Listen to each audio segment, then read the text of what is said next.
Bam, bam, bam. We're back. Season's back on. Phil's we're back. My laptop sound, guys probably can't hear it.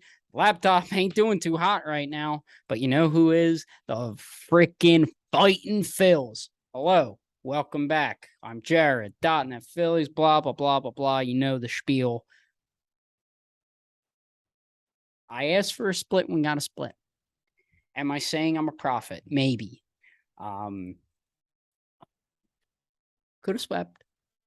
Could have swept. And you lost 18 to, was it 10, 11? Whatever. If one guy did their damn job in the bullpen that night, we win that game. Any Hoosers. It's not going to be a long one today, only because there's only 2 games to cover. And there's not a lot to talk about story-wise, other than, the Milwaukee Brewers are dog water. Anyway, let's get to Phillies. Obviously, they split with Milwaukee, or not, Jesus. They split with Toronto. Almost got swept, but some late inning heroics by some people prevented that, thank God. So let's get into it. Game 1. The Kyle Gibson loser tour continued. He has like a 10 ERA in September. I can't stand him. Oh my God, I loathe him when he's pitching. Like, again, like I said in my last episode, I like him as a guy. I think he's a nice guy. He does a lot for the community and all that. But dear God, if I have to watch him pitch one more game, I'm going to lose it. Offense struggled, runners in scoring position. I felt like every inning they had a guy in scoring position and never did anything with it. And my laptop is being very annoying right now, and I can barely talk over myself. Anyway, the Phillies go down. They go down big early. I think it was 7-0 or 7-1. And they're looking to come back, and they started rallying. And then Harper, I'm worried about Bryce Harper since he's come back. He has he's hitting like 220, and I feel like the team as a whole has gotten worse since he's come back, and I have an explanation. I'm not crazy. The reason for that is because I feel like when he was out, everybody had pedal to the metal, go, go, go, go, go. We got to do it for Bryce. We got to win without Bryce. We got to do this for Bryce. And as soon as he came back, it felt like all that weight that entire team was carrying was bestowed onto Harper when he came back. And he's kind of in his own head. He's not working very good at bats. He's overthinking things. He's swinging over pitches a lot. It feels like it kind of feels like I'm watching him in 2019, his first half. The first half of 2019 when he first got here, he wasn't very good. He was fine, but he wasn't very good. I'm a little worried about Bryce. We'll see. And I say that, and he'll go like 4 for 5 tonight with like 2 homers, but don't threaten me with a good time. Speaking of outfielders, Dalton Guthrie, my man, first major league homer. So round of applause. Congrats to him. I like Dalton Guthrie. He's played great defense out there and right. He's hit well when he's been called upon to start or pinch hit or whatever. Had a couple of hits in this game. He started the rally that kind of led to the Phillies starting to come back, and then just couldn't really, couldn't. Phil's good march back.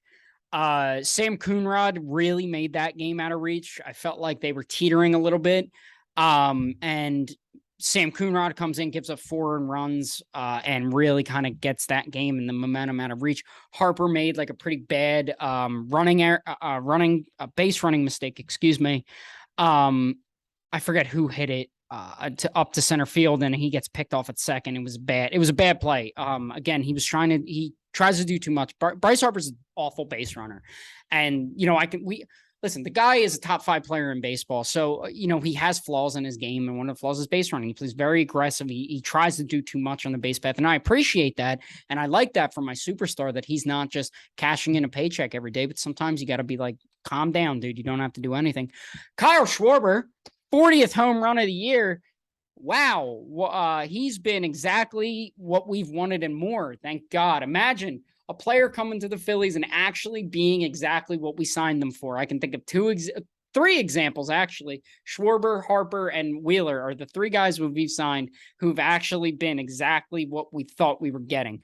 I'm a official stamp worried about Brogdon.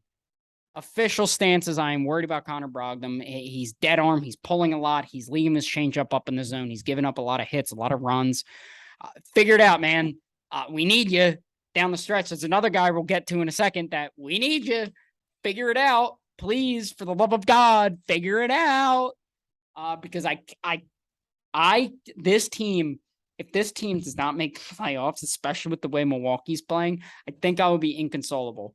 Like, I literally think that podcast, if the podcast that the Phillies either lose and are out of the playoffs or win and are in the playoffs, is going to be either the happiest podcast to date or the saddest one to date. That San Francisco Giants series podcast was pretty bad. The West Coast trip podcast was pretty bad, but I think it would top it if the Phillies somehow managed to lose and lose their wild card spot. They lost, was it 6 straight? 5 straight? 5 straight. They lost 5 straight and still had a playoff position because of how poorly Milwaukee played.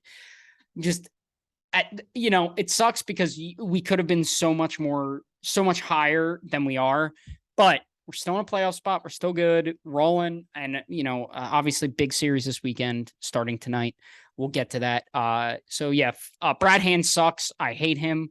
I've said it once. I'll say it again. Brad Hand, every time he comes in, I lose it. I lose my marbles when Brad Hand's pitching in a baseball game in 2022. I hate him. He sucks. He gave up 3 runs. Shocking. Pitching wise, Gibson, 5 innings, 12 hits. 12 hits because Kyle Gibson stinks.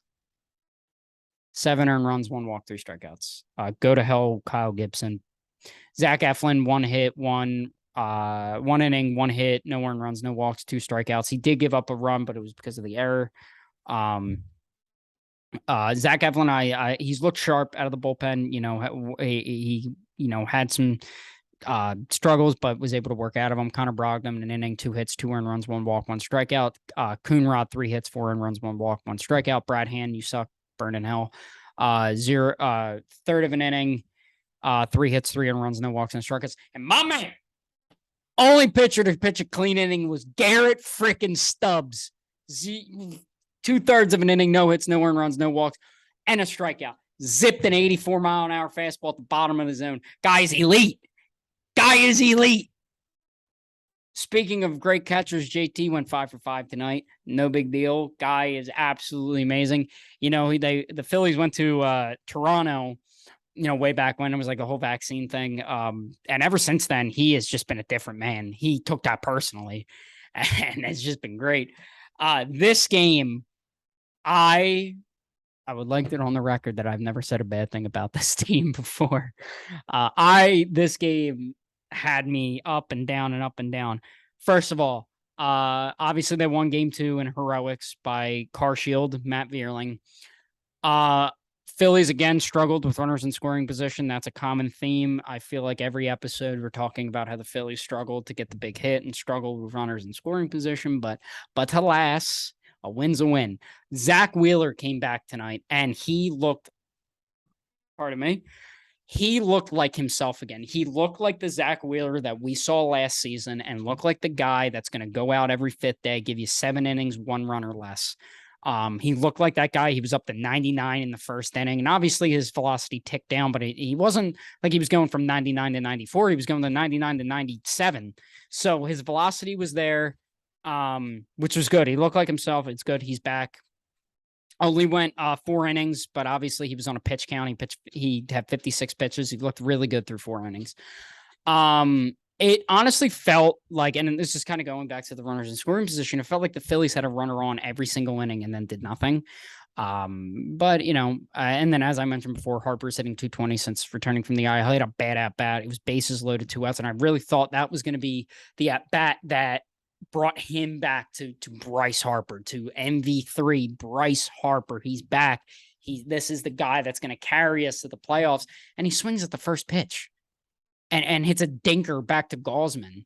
And Gaussman walked 2 guys in the inning, if I'm not mistaken. His command wasn't there. He was shaky. He was on the rocks, and Harper didn't work a good at bat, which, it made me mad because, I know everybody knows who's watching, what kind of player Bryce Harper is. And this isn't him.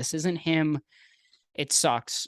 Defensively, this series has been embarrassing for the Phillies defensively, and they've been very good defensively.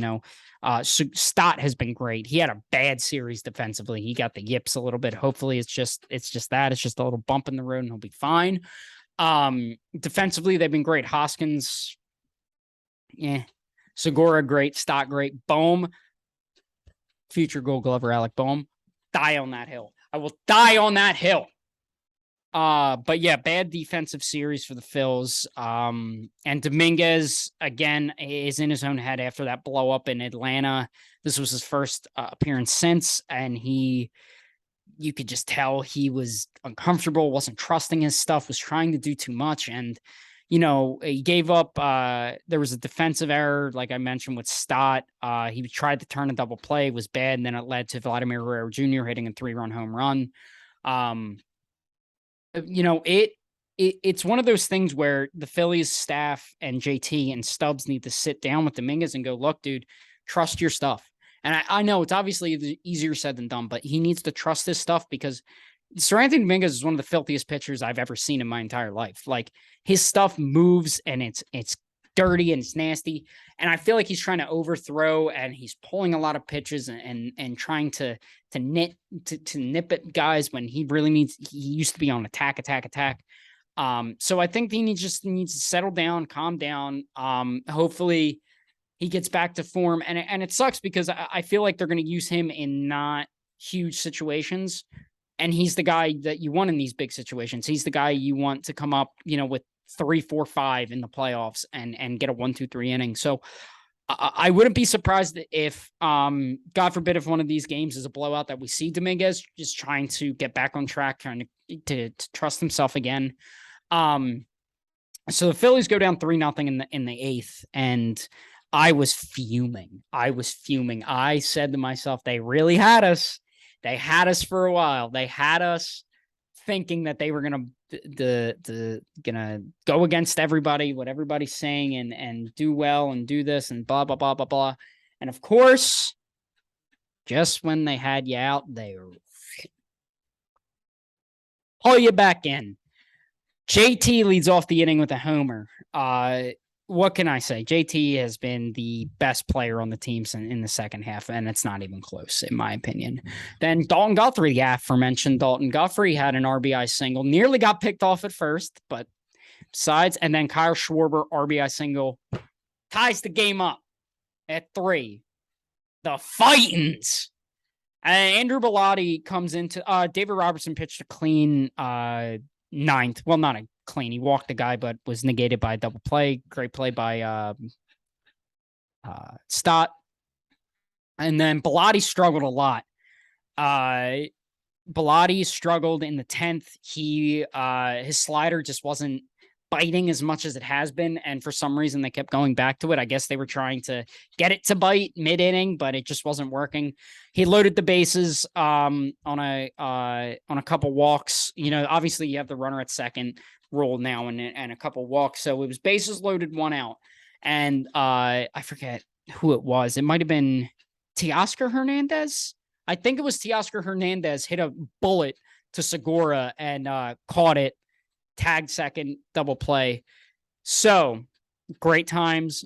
Phils come up, work, a couple great at-bats, and then Matthew Vierling comes up.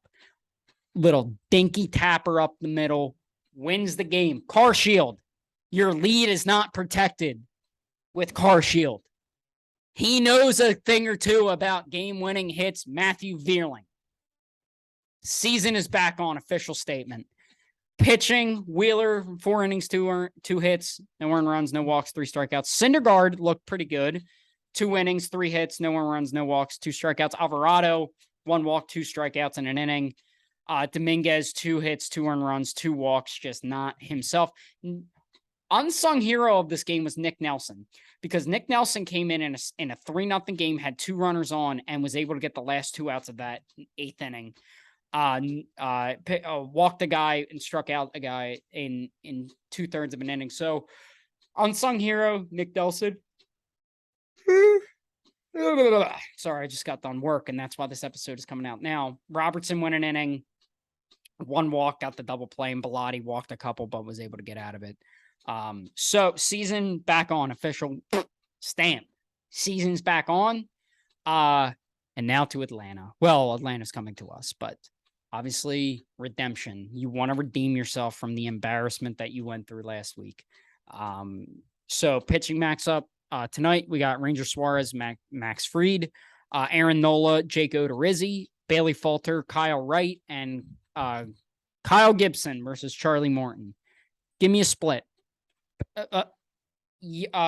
Weeks ago when we played the Mets, and we lost 2 out of 3, if I'm not mistaken. But my only request was play like you belong on the same field as them, and I'll be happy. I didn't get that last weekend. I want it this weekend. You split 3 or 4, whatever. Just look like you belong on the same playing field as the Atlanta Braves, and everything else will follow. There's a huge series. There's a lot of playoff implications. Milwaukee's playing Cincinnati, so that's not a cakewalk, because Cincinnati did give us a hard time a little bit. So hopefully Cincinnati can help us out a little bit in case we falter, no pun intended. So we'll see. Split, I'll be happy. That's all I'm asking for. I ain't asking for much. But that's going to be it. I'll be back Sunday, probably Sunday afternoon, talking about the Brave series. And hopefully it'll be a positive one. Hopefully it'll be one where I'm not screaming at the top of my lungs like I was in the last episode. But thank you everybody for listening. Please follow, like, share, blah, blah, blah, blah, blah. That whole YouTube podcasty thing that everybody says at the end. But thank you all for listening, and I'll see you Sunday.